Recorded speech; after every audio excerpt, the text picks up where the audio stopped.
Basic quantity क्या है, तो समझिए कि बेसिक क्वांटिटी को हम बताते हैं कि बाप जी है। कौन जी है? बाप जी। हाई कौन जी है? तो ये बेटा जी है। तब बाप जी क्या करते हैं? तब बाप जी का कोनो काम नहीं होता है, इंडिपेंडेंट है, एकदम फ्री है, कहीं पर भी आएंगे, कहीं पर भी जाएंगे, कुछ खाएंगे, कुछ पिएंगे। ठीक है, तुम घरे बैठा है, पिताजी ने एंट्री मारा रात को 11 बजे, तुम पूछ नहीं सकता है पिताजी कहाँ गए, तो 2 लात लगा देंगे पिताजी। क्या है भाई? तब पिताजी सेल्फ कॉन्टेंट है। तुम 11 बजे रात को आएगा, पिताजी सोए हैं, तुम कहेगा, तो फिर पिताजी पूछेंगे बउआ कहाँ था, तो तुम कुछ बोल भी नहीं सकता, तुम ही हुकाएगा। इसका मतलब हुआ कि हर स्थिति में बेटा श्रीमान, बेटा जी का पैसा कट गया, पिताजी तका तो पैसा भेज दीजिएगा। बेटा जी को कोई पीट दिया, पिताजी हमको ये पीट दिया। बेटा जी को कौन दिक्कत आएगा? पिताजी। इसका मतलब हुआ कि बाप जी जो है ये सेल्फ कॉन्टेंट है, अपने आप पर निर्भर है, और बेटा जी जो है वो पिताश्री पर निर्भर है। ठीक है, तो डिराइव्ड का मतलब हुआ कि जो उत्पन्न हुआ है, तो किससे? बेसिक से। हेलो स्टूडेंट, कैसे हैं आप? तो आज हम लोग स्टार्ट कर रहे हैं यूनिट एंड मेजरमेंट का, आज फर्स्ट लेक्चर है, और हम लोग जो इसमें पढ़ाने वाले हैं बहुत बढ़िया तरीके से टॉपिक को, हर टॉपिक को डील करने वाले हैं, ताकि आपका 11th के साथ साथ जो जेई का क्वेश्चन है, नीट का क्वेश्चन है, वो सारे के सारे क्लियर होते चले, और कमजोर से कमजोर छात्र भी बढ़िया तरीके से फिजिक्स का आनंद लेते हुए हर क्वेश्चन को बढ़िया तरीके से बना पाए। तो हम लोग आज स्टार्ट करने वाले हैं लेक्चर नंबर 1, और इसमें हम लोग एनसीईआरटी को मद्देनजर रखते हुए सारा का सारा क्वेश्चन को डील करेंगे, और एनसीईआरटी के प्रत्येक टॉपिक के हिसाब से ही हम लोग पढ़ाएंगे।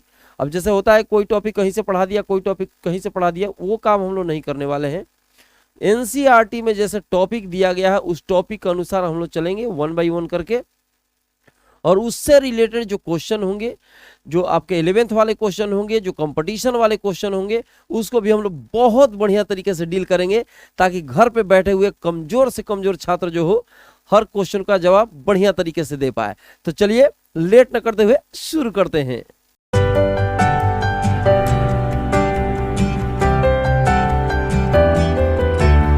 देखिए, जो आज का जो टॉपिक है, आपको तो पहले ऊपर हेडिंग दिखाई दे रही है मेरे भाई, यूनिट एंड मेजरमेंट। लेक्चर 1 में आज हम लोग पढ़ेंगे कि फिजिकल क्वांटिटी क्या है, फिजिकल क्वांटिटी से जो रिलेटेड जो टॉपिक्स है, जैसे हो गया फंडामेंटल क्वांटिटीज, डिराइव्ड क्वांटिटीज, उससे रिलेटेड थोड़ा बहुत सप्लीमेंट्री क्वांटिटीज, और रेडियन, स्टेरेडियन, ये जितने भी यूनिट्स हैं उनके बारे में भी हम अध्ययन करेंगे। तो सबसे पहले हम समझते हैं कि फिजिकल क्वांटिटी क्या होता है। फिजिकल क्वांटिटी, आप लोग सबसे पहले हेडिंग देने का और साथ साथ में हेडिंग देकर लिखते रहने का, और फेयर की कॉपी तैयार करते रहने का। ठीक है, लाइन बाय लाइन तैयार करेंगे, किसी प्रकार का कोई दिक्कत नहीं होगा। फिजिकल क्वांटिटी क्या है? चूंकि हम लोग पढ़ रहे हैं फिजिक्स, तो फिजिकल क्वांटिटी के बारे में अध्ययन करना जरूरी होता है। जैसे मान लीजिए किसी चीज का हमको डिफिनीशन देना हो, जैसे स्पीड का ही डिफिनीशन देना हो, तो स्पीड का जब डिफिनीशन देना होता है मेरे भाई, तो उसका लिए हमको डिस्टेंस की जरूरत होती है, और उसके लिए टाइम की जरूरत होती है। मतलब होता है distance covered per unit time is called speed. Definition हो गया। तो स्पीड को डिफाइन करने के लिए डिस्टेंस की जरूरत है, स्पीड को डिफाइन करने के लिए टाइम की जरूरत है। तो स्पीड भी, डिस्टेंस भी एक फिजिकल क्वांटिटी हो गया, टाइम भी फिजिकल क्वांटिटी हो गया। अगर डिस्टेंस और टाइम को लेकर, चाहे आप उसको छोड़ दीजिए, डिस्टेंस और टाइम को कहा जाए कि स्पीड को डिफाइन करिए, तो स्पीड को डिफाइन करना असंभव है। कहने का मतलब जो भी फिजिकल क्वांटिटी को जब तुम डिफाइन करना चलोगे, तो उसको जिस क्वांटिटी के बेस पर उसको डिफाइन करोगे उसको कहा जाता है फिजिकल क्वांटिटी। फिजिक्स में किसी चीज को डिफाइन करना हो, जैसे फोर्स को डिफाइन करना हो, तो फोर्स को डिफाइन करने के लिए मास की जरूरत हो जाती है और एक्सेलरेशन की जरूरत होती है। उसी तरह से अगर मान लीजिए प्रेशर को डिफाइन करना हो, ठीक है, प्रेशर को डिफाइन करना हो, तो प्रेशर के लिए फोर्स चाहिए और एरिया चाहिए। विदाउट फोर्स और विदाउट एरिया को आप प्रेशर को डिफाइन नहीं कर सकते हैं। तो दुनिया का कोई भी डेफिनेशन अगर बोलना हो, फिजिक्स का कोई भी नियम बोलना हो, तो on the basis of physical quantity. माने आप डिफाइन कर सकते हैं किस पर फिजिकल क्वांटिटी क्या है, तो कहिएगा कि the quantity by which we describe the laws of physics. माने फिजिक्स के जितने भी लॉ हैं, फिजिक्स के जितने भी नियम हैं, जिस क्वांटिटी के बेस पर उसको हम डिफाइन करते हैं, उसको हम लोग बोलते हैं, ठीक है, उसको हम लोग कहते हैं फिजिकल क्वांटिटी। फिजिकल क्वांटिटी का डिफिनीशन क्या दे सकते हैं? द क्वांटिटी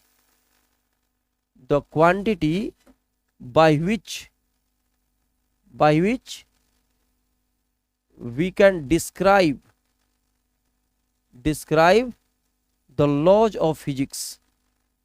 फिजिक्स में जितने भी नियम है श्रीमान, फिजिक्स में जितने भी नियम है, ठीक है, वो सारे के सारे डिफाइन होते हैं जिस क्वांटिटी पर, उसको हम लोग कहते हैं physical quantity. The quantity by which we can describe the laws of physics is called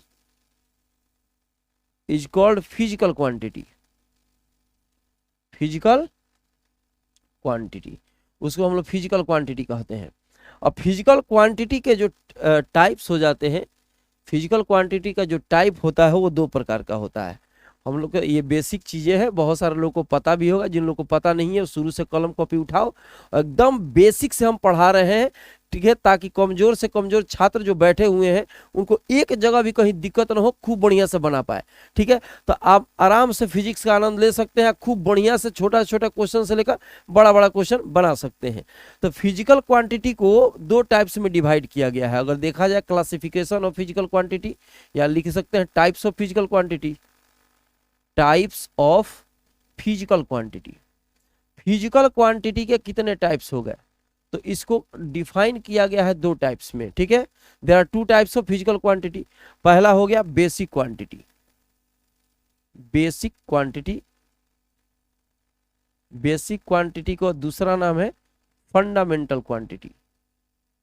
fundamental quantity, इसको एब्सोल्यूट क्वांटिटी भी कहा जाता है, बेस क्वांटिटी भी कह सकते हैं, कोई दिक्कत की बात नहीं है। तो इसको बेसिकली दो टाइप्स में डिवाइड किया गया है, लेकिन एक तीसरा टाइप भी होता है, ठीक है, सप्लीमेंट्री क्वांटिटी, उसके बारे में हम बताएंगे, ठीक है। तो फिजिकल क्वांटिटी को दो टाइप्स हो गए, एक हो गया बेसिक क्वांटिटी, उसका दूसरा नाम है फंडामेंटल क्वांटिटी, और दूसरा होता है डिराइव्ड क्वांटिटी। डिराइव्ड क्वांटिटी, ठीक है। अब इसको समझने के लिए थोड़ा सा मतलब आप ऐसे लिख लीजिएगा, types of physical quantity, basic quantity हो गया, दूसरा नाम फंडामेंटल क्वांटिटी, और दो हो गया डिराइव्ड क्वांटिटी। एक तीसरा होता है सप्लीमेंट्री, हम उसके बारे में बता रहे हैं। पहले इतना तो फटाक से ना स्क्रीनशॉट लो और उसको लिख लो। इसको मिटाना है, समझाने के लिए इसको हमको मिटाना पड़ेगा। इसको जैसे जैसे लिखे हैं फटाक से ना स्क्रीनशॉट लो, ठीक है, उसके बाद हम इसको डिफाइन करते हैं। चलो मिटा दिया जाए इसको, चलिए मिटाते हैं, ठीक है। इसको मैं मिटा रहा हूँ, अभी मिटा रहा हूँ मैं, ठीक है। चलिए, क्योंकि अभी समझाने की बारी है श्रीमान, तो अगर इस तरह से लिखवा के समझाया जाए तो किडनी में कंपन हो जाएगा, ठीक है। तो देखो हमने क्या कहा कि फिजिकल क्वांटिटी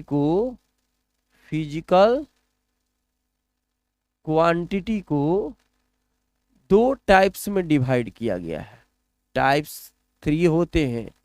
तीसरा को मिलाया जाता है सप्लीमेंट्री क्वांटिटी, जो बेसिक क्वांटिटी को कंप्लीट करता है, उसके बारे में भी समझा रहे हैं। तो हमने कहा पहला कि बेसिक क्वांटिटी, और बेसिक क्वांटिटी का दूसरा नाम मैंने क्या बताया? फंडामेंटल क्वांटिटी, और दूसरा होता है डिराइव्ड क्वांटिटी।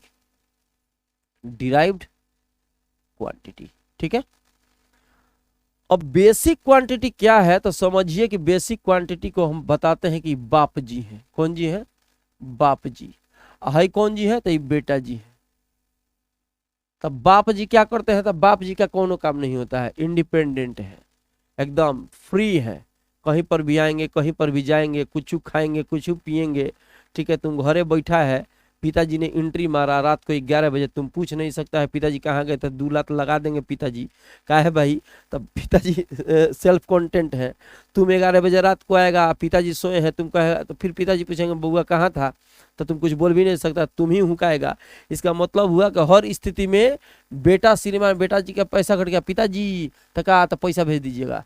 बेटा जी को कोई पीट दिया, पिताजी हमको ये पीट दिया, बेटा जी को कौन दिक्कत आएगा? पिताजी। इसका मतलब हुआ कि बाप जी जो है ये सेल्फ कॉन्टेंट है, अपने आप पर निर्भर है, और बेटा जी जो है वो पिताश्री पर निर्भर है, ठीक है। तो डिराइव्ड का मतलब हुआ कि जो उत्पन्न हुआ है, तो किससे? बेसिक से। आप कह सकते हो, अभी मत कहना बेसिक क्वांटिटी क्या है, द क्वांटिटी इज बाप जी। द क्वांटिटी इज बेटा जी है। उसको समझाने के लिए बताए हैं कि पिताश्री अपने आप पर डिपेंड है, तो उसको कहा जाएगा बेसिक। ये बेस है, घर के बेस है। और डिराइव्ड जो उत्पन्न हुआ है, ठीक है, तो बेसिक से उत्पन्न होता है कौन, डिराइव्ड, ठीक है। तो ये बेटाश्री है जो कि डिपेंड करता है किस पे, बेसिक क्वांटिटी पे। तो बेसिक क्वांटिटी का डिफिनीशन भी बोलना हो तो आप कह सकते हैं द क्वांटिटी, ठीक है, विच इंडिपेंडेंट टू ईच अदर, जो सबसे स्वतंत्र हो, ठीक है, किसी पर निर्भर ना करे।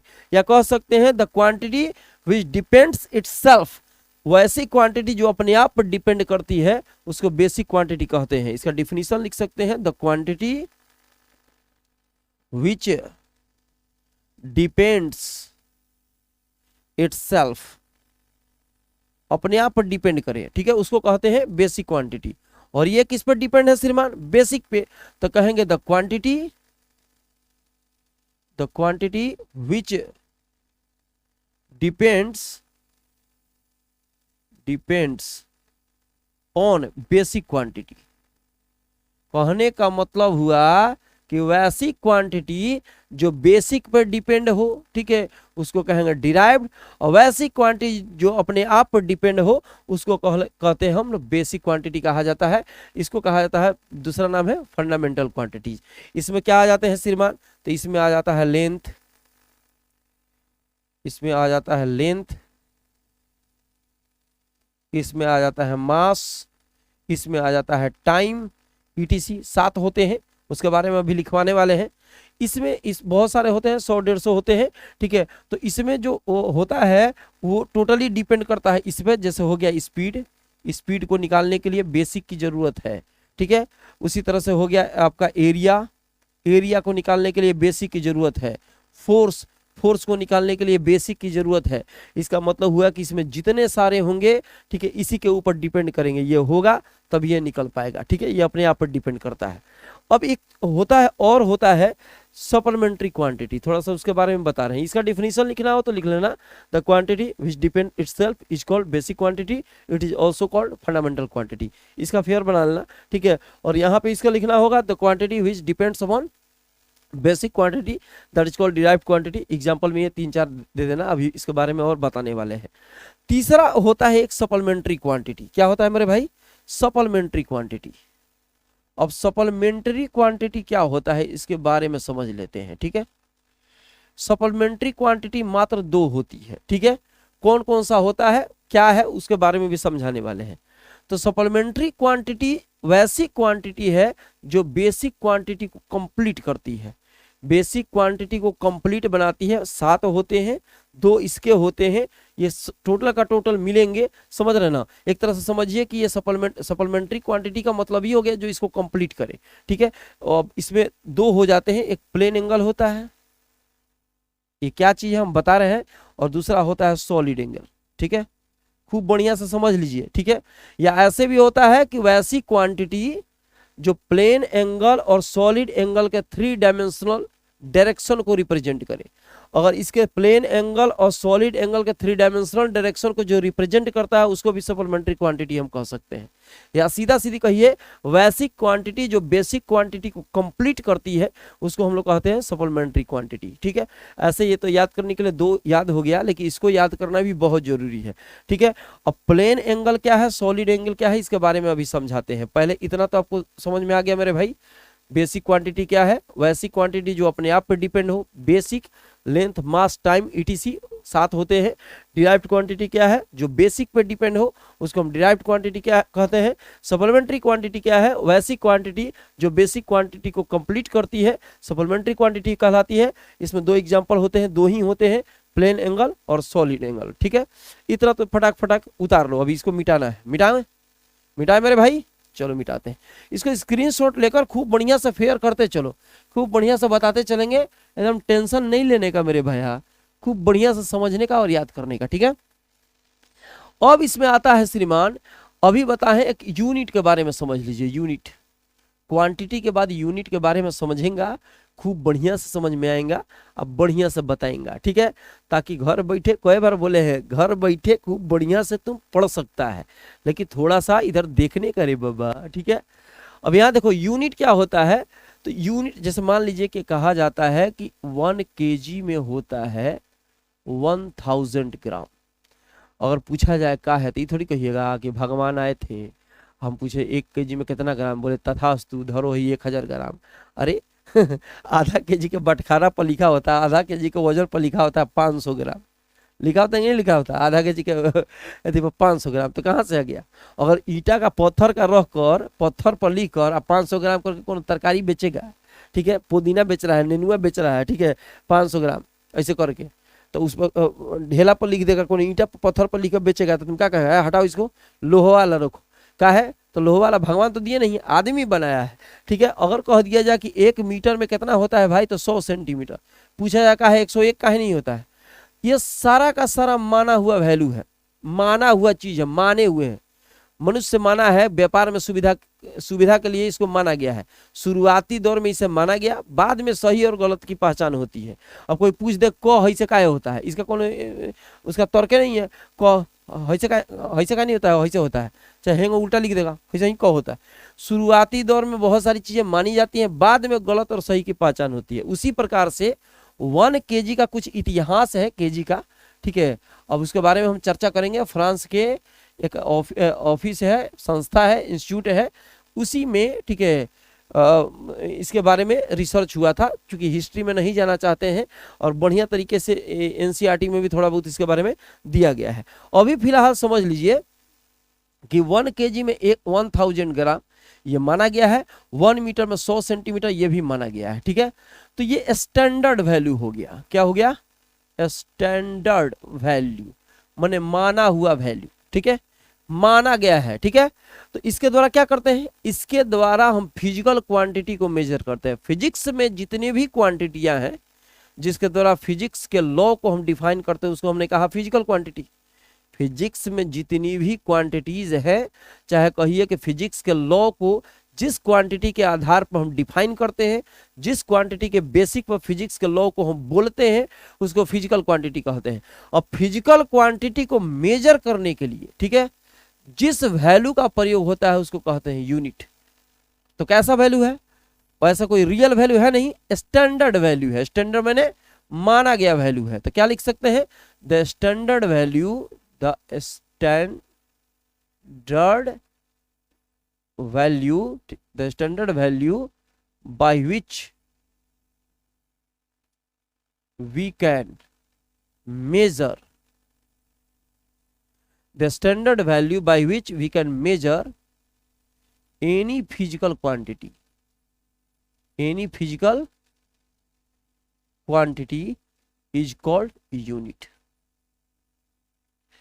is called unit। समझ में आ रही है मेरे भाई? टिक-टिकी चल रही है, देखने का चल रही है। ठीक है, मतलब वैसा वैल्यू माना गया, वैसा वैल्यू जिसके द्वारा हम फिजिकल क्वांटिटी को मेजर कर सकते हैं, माप सकते हैं। ठीक है, उसको कहा जाता है यूनिट। ठीक है, अब जितना भी हमने बताया, अभी कितना क्वांटिटी बताया? 3 क्वांटिटी। एक बेसिक जिसका नाम फंडामेंटल भी है, एक बताया डिराइव्ड, और एक बताया मेरे भाई सप्लीमेंट्री। सप्लीमेंट्री बेसिक में होता है 7, डिराइव्ड तो बनाना पड़ता है बेसिक के आधार पर, जिसको अभी हम बताने वाले हैं। ठीक है, सप्लीमेंट्री होता है 2। कितने होते हैं? 2। तो अब ये तो पहले डिफिनीशन लिख लो।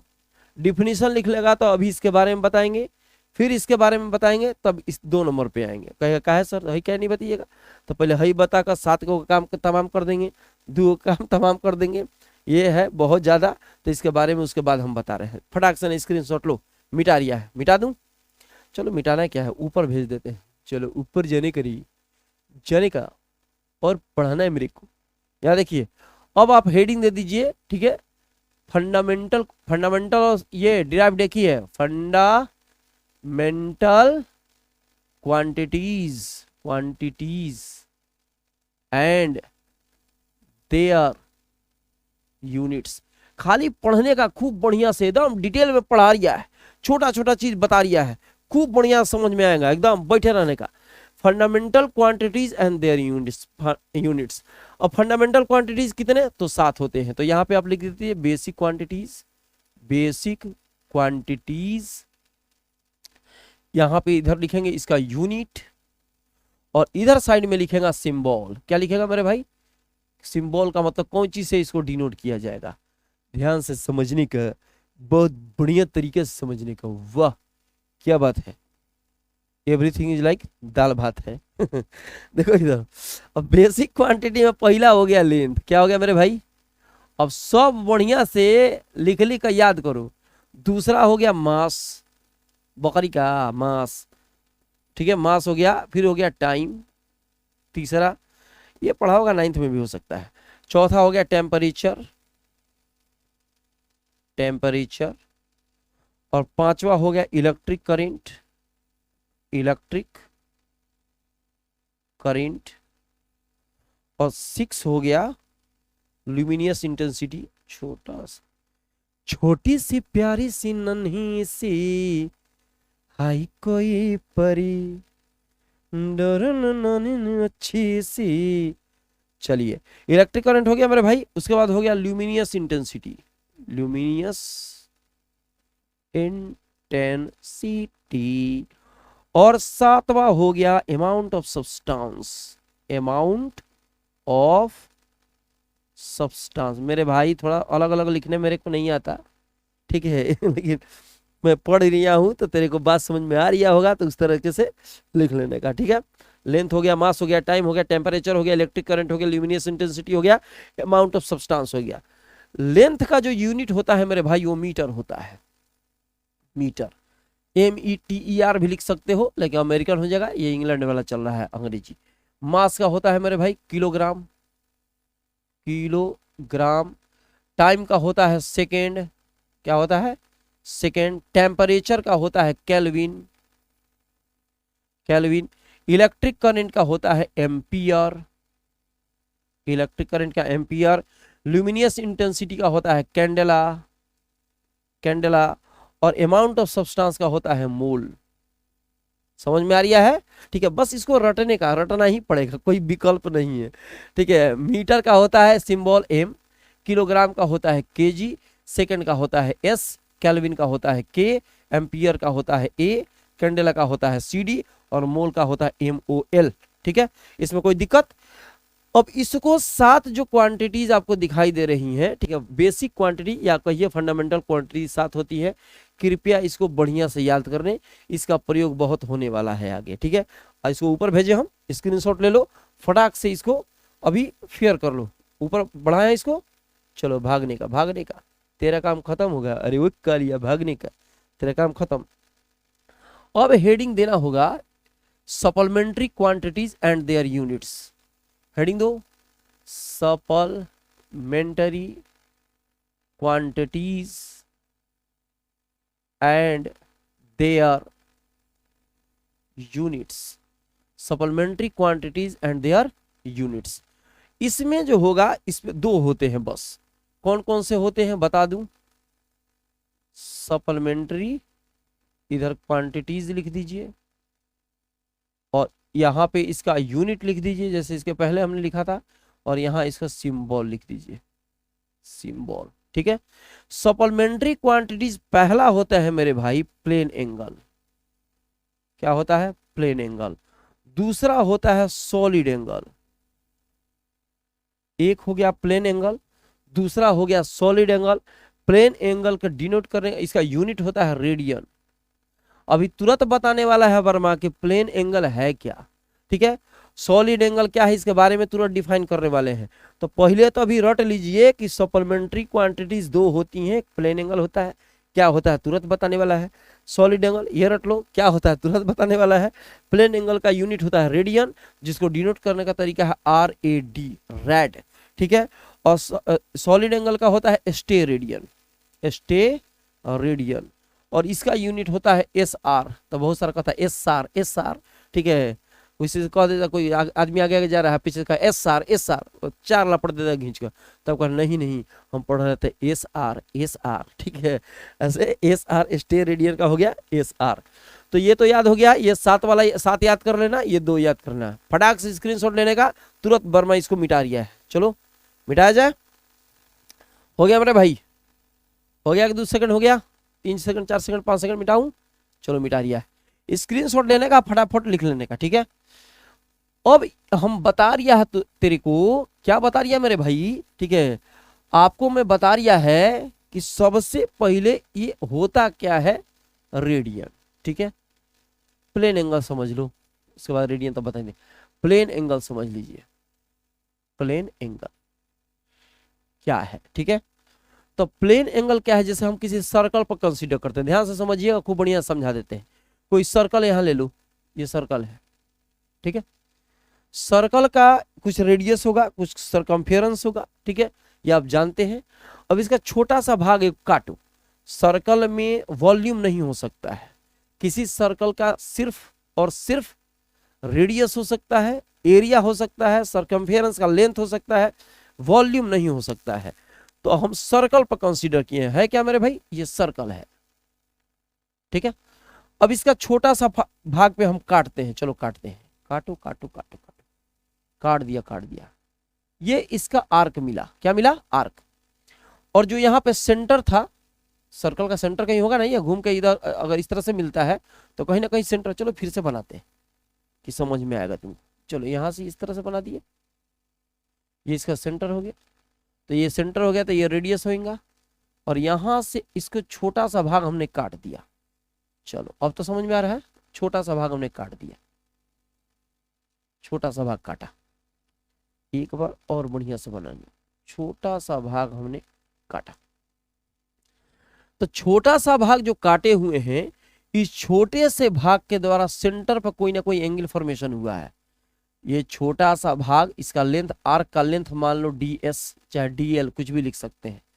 इस आर्क के द्वारा, जो आर्क यहाँ पे है, उसके द्वारा इस सेंटर पे, जो उसका सेंटर था, सर्कल का जो सेंटर था, इस डिस्टेंस के द्वारा, छोटे डिस्टेंस के द्वारा यहाँ एंगल फॉर्मेशन होगा, यहाँ एंगल बनेगा। इसके द्वारा अगर देखा जाए, यहां से यहां तक तुम चलोगे तो इसके द्वारा कोई ना कोई यहाँ एंगल फॉर्मेशन होगा। उस एंगल फॉर्मेशन को हम डी थीटा लिख सकते हैं। डी लगाने का मतलब होता है कि चेंजिंग हो रहा है, और छोटा सा भाग यहां से यहां तक अगर एस मानते तो ये बड़ा लेंथ हो जाता, डी लगा दिए हैं, इसका मतलब छोटे लेंथ पर हम कंसीडर कर रहे हैं। तो छोटा लेंथ के द्वारा छोटा एंगल फॉर्मेशन होगा, बड़ा लेंथ होता तो बड़ा एंगल फॉर्मेशन होता। तो यहाँ ds और यहाँ डी थीटा, इसका ये रेडियस मान लो r है, ये भी r होगा, ये भी r होगा। तो डी थीटा इक्वल टू, एक फॉर्मूला होता है, theta equal to l by R, ठीक है, एक फॉर्मूला होता है theta equal to l by R, arc by radius, ठीक है। तो यहाँ डी थीटा, सामने का जो आर्क है जो कट रहा है वो ds है, और यहाँ पे क्या है, r का तो r है। तो यहाँ जो एंगल फॉर्मेशन हुआ किसी प्लेन सरफेस के द्वारा, तो हमने कहा प्लेन एंगल।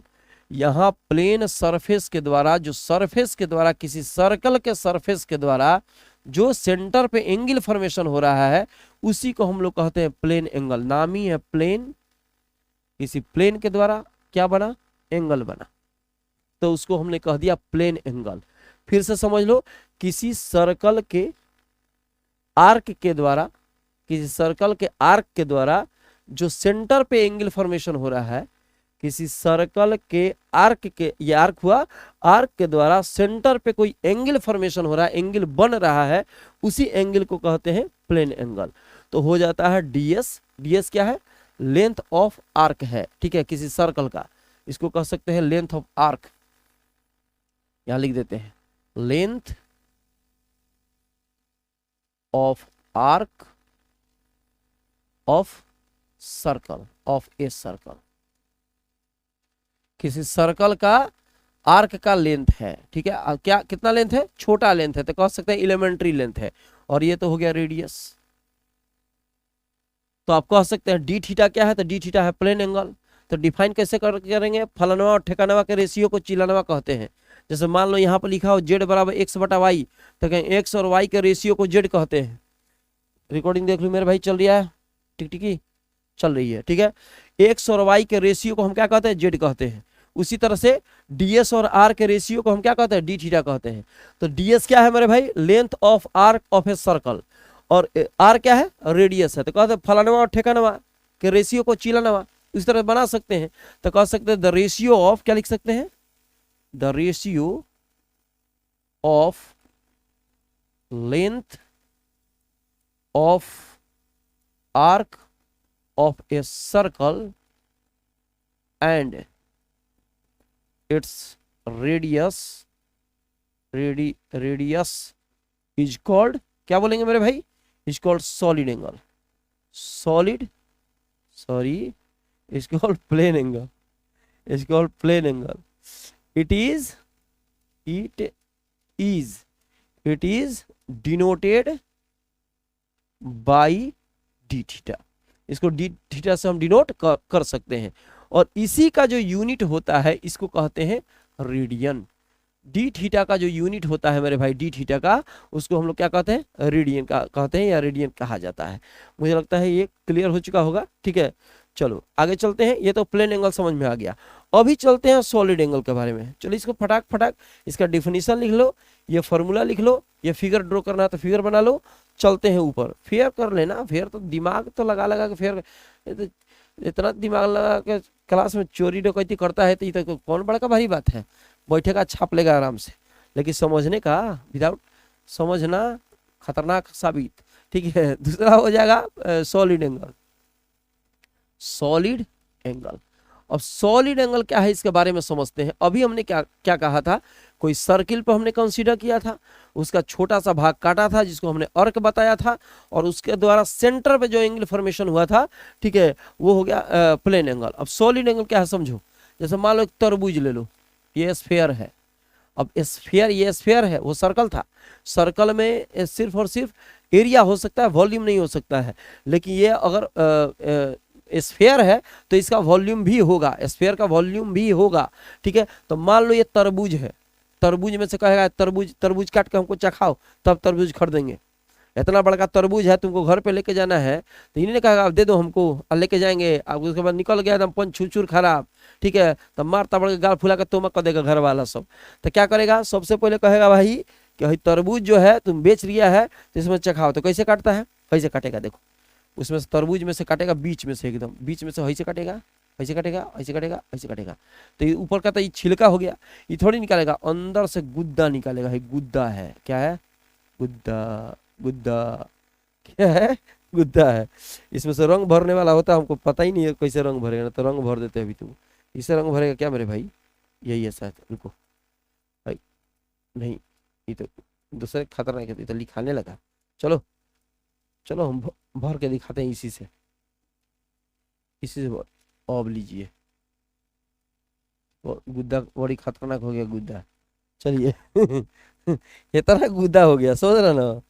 ये जो है सुनिए, हाई ऊपर वाला छिलका है, ऊपर वाला क्या है, छिलका को हरा बनाते हैं. हाई छिलका है, ऊपर से कटाया, ऊपर से कटाया है, का तरबूज का. हाई जो है मेरे भाई, हाई जो दिख रही है तेरे को, हाई हाई हाई हाई सब गुदवा है. तो कहां से कटाया है, ये पूरा का पूरा सेंटर से जाकर निकाला था. कहां से निकाला था, सेंटर से.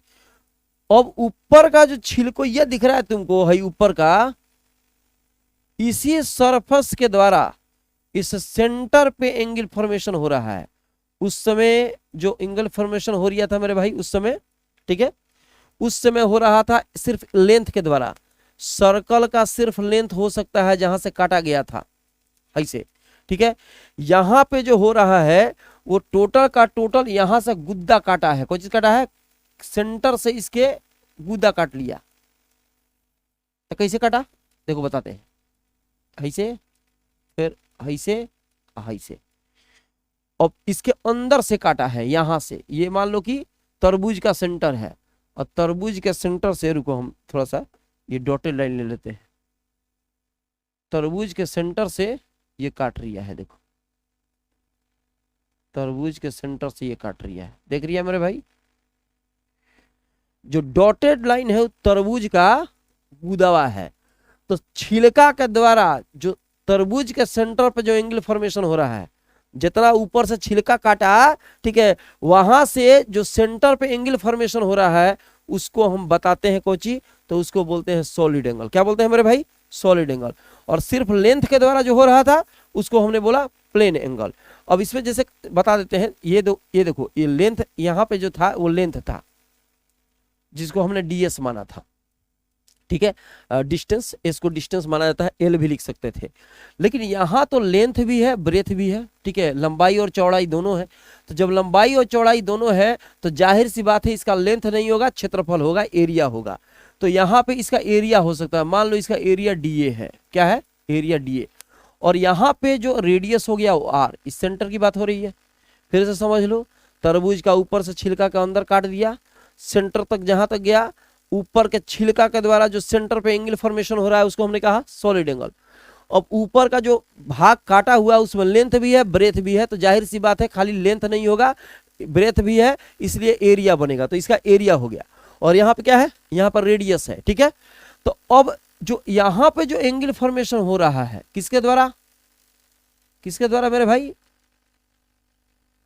खतरनाक बन गए का जी बहुत खतरनाक बन गया, रुको, ढींगा चिका, ढींगा चिका, चलिए फिर से बना लिया है। ओए वर्मा क्यों गड़बड़ हो रही है, Dhinga चिका,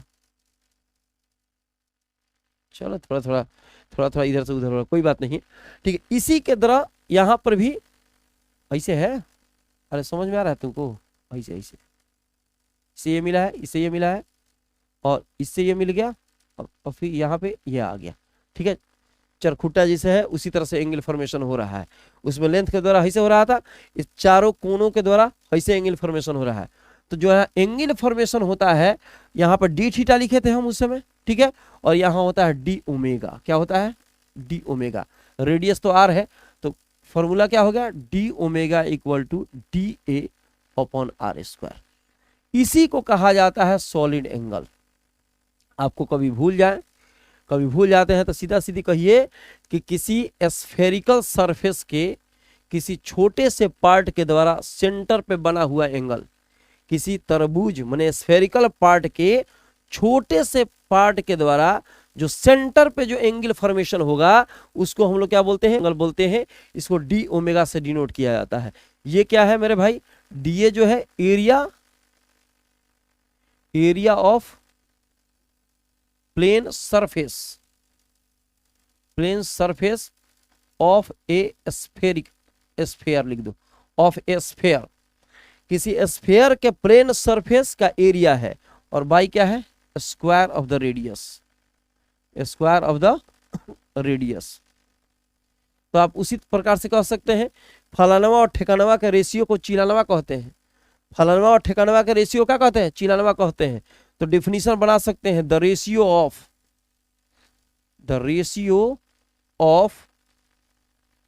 area of plane angle, जो ऊपर लिखा हुआ है, plane surface of a sphere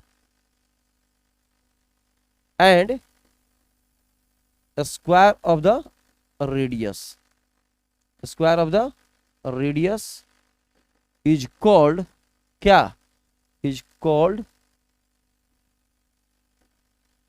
solid angle, solid angle. समझ गया मेरे भाई। आप सीधा सीधी बोल देना, ठीक है, कि अगर भूल जाते हैं तो बताने का बड़ी आसान सा तरीका है। कहिए किसी स्फीयर के छोटे से पार्ट के द्वारा जो सेंटर पे एंगल फॉर्मेशन होता है उसको हम लोग सॉलिड एंगल कहते हैं। इसे डी ओमेगा से क्या करते हैं हम लोग, डिनोट करते हैं। प्लेन एंगल समझ में आ गया, सॉलिड एंगल समझ में आ गया। फिर बेसिक क्वांटिटी कितने पार्ट्स थे, ठीक है, कितने काइंड्स थे, तो 7 थे, और सप्लीमेंट्री के कितने थे, तो 2 थे। अब हम पढ़ेंगे डिराइव्ड क्वांटिटीज के बारे में। थोड़ा सा वीडियो लंबा हो रहा है लेकिन समझा रही है, बढ़िया से समझने का, खूब बढ़िया से वीडियो देखने का। कितना मिनट हो रही है, कोई बात नहीं, ठीक है, पढ़ने वाले तो पढ़ेंगे, नहीं पढ़ने वाला तो स्किप मारेगा, टिक्का चिका ढिंगा चिका ढिंगा चिका।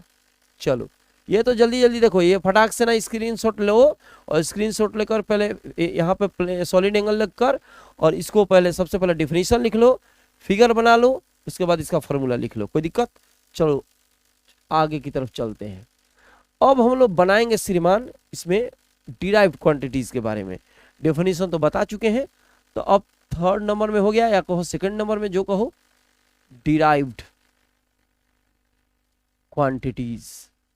तो इसका यूनिट क्या होगा, तो इसका तो 7 गो होता नहीं है। जैसे बेसिक में 7 था, ठीक है, उसके बाद सप्लीमेंट्री में 2 था, डिराइव्ड में बहुत सारे होते हैं जिसको हमको निकालना पड़ता है। तो कैसे निकालेंगे, 2-3 चीजों के बारे में पता होना चाहिए।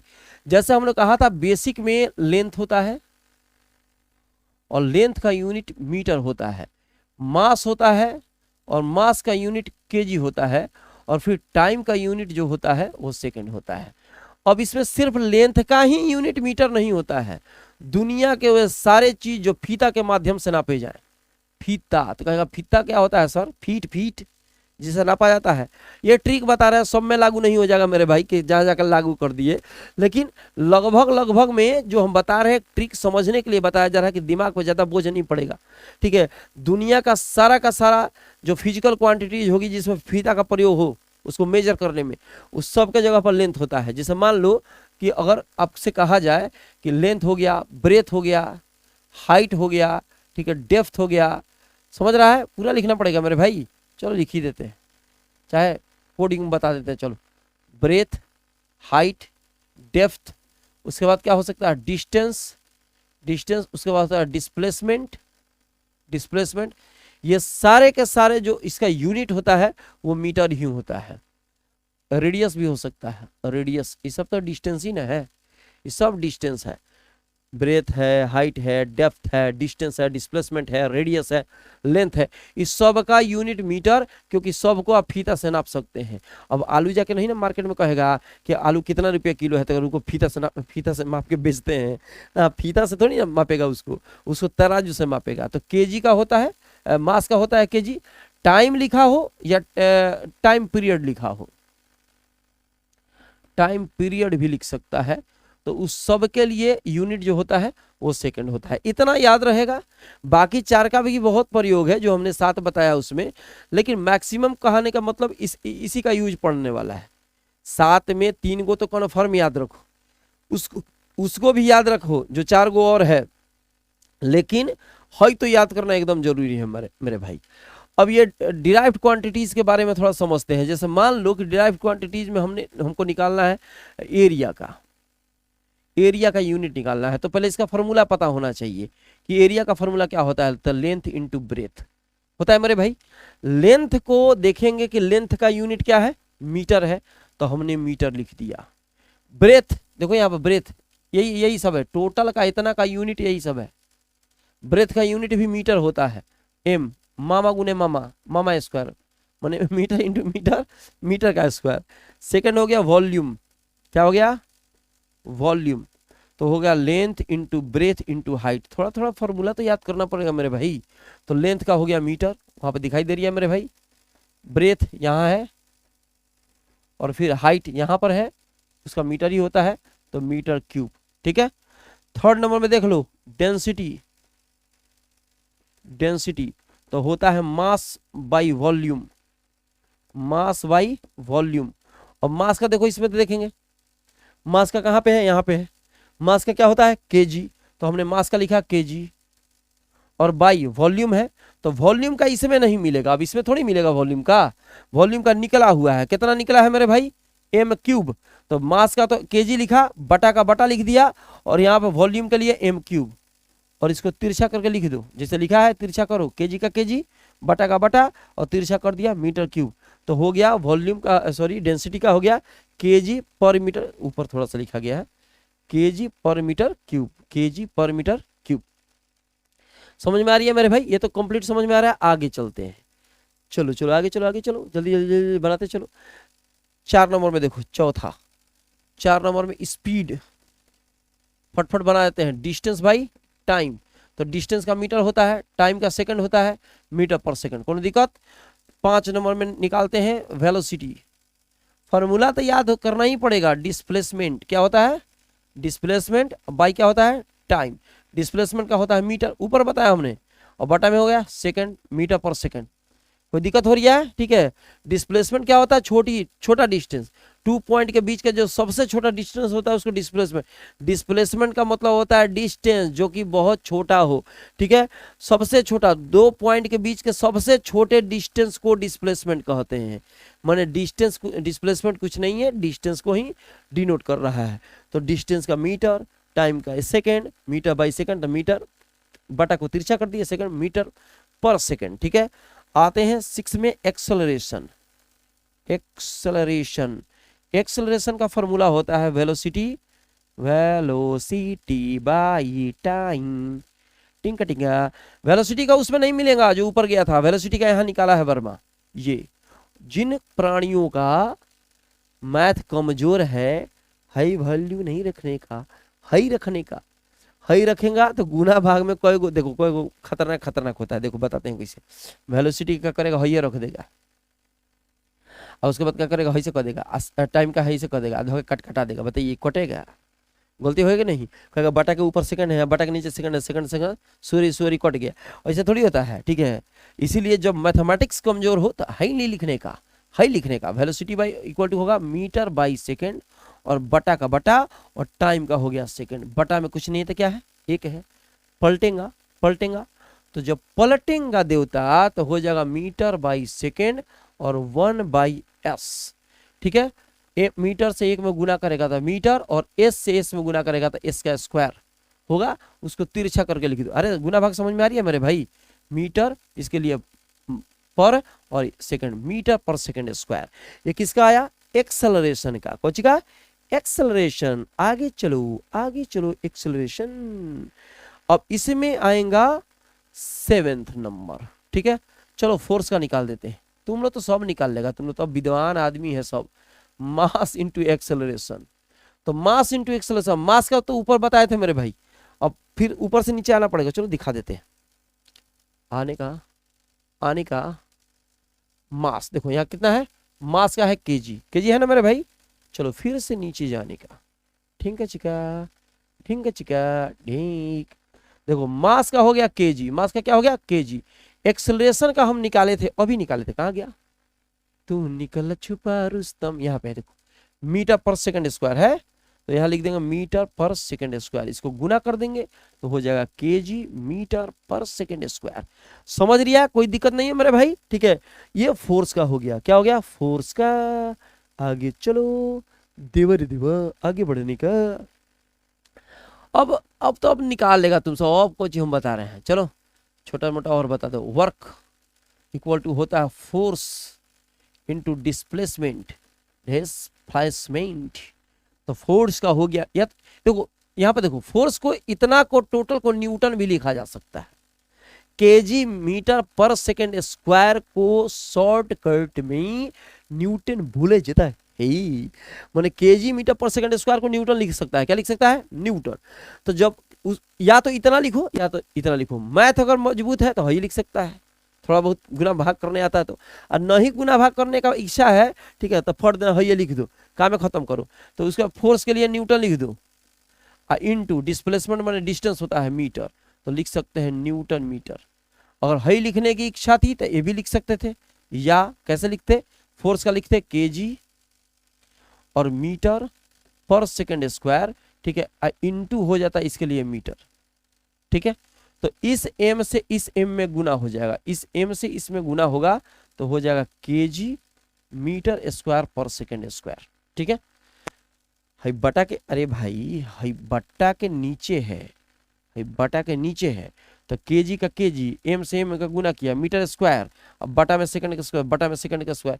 इसको कहते हैं जूल, क्या बोलते हैं, जूल। अच्छा इसको भी कह सकते हैं जूल, एक ही चीज है दोनों। तो सबसे आसान तरीका क्या है कि जहां पे फोर्स के बात आए, फट से बड़का एन लिख दो, कैपिटल एन, काम फरिया जाएगा, हाथ ना कुछ करने की जरूरत नहीं पड़ेगा।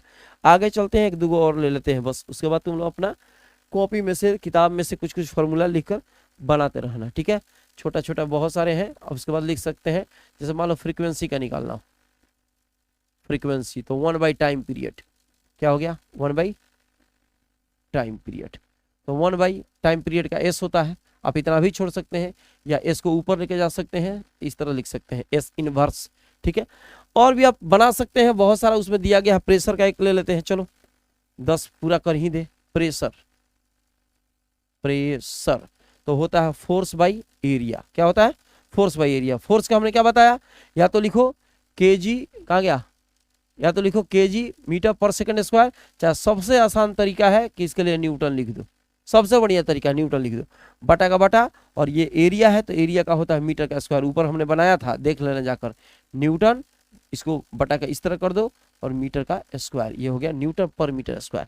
इस तरह से बहुत सारा यूनिट जो दिया गया होगा किताब में, आप पीछे देख लीजिएगा, ठीक है, एनसीईआरटी के पीछे सारा फॉर्मूला दिया गया है। उस फॉर्मूला को अपने से देखकर खूब बढ़िया बढ़िया उसमें यूनिट बना सकते हैं। और इससे मुझे लगता है कि सारा का सारा कंसेप्ट क्लियर हो गया होगा बहुत बढ़िया तरीके से। तो मिलते हैं छोटे से ब्रेक के बाद, जहां रहिए स्वस्थ रहिए।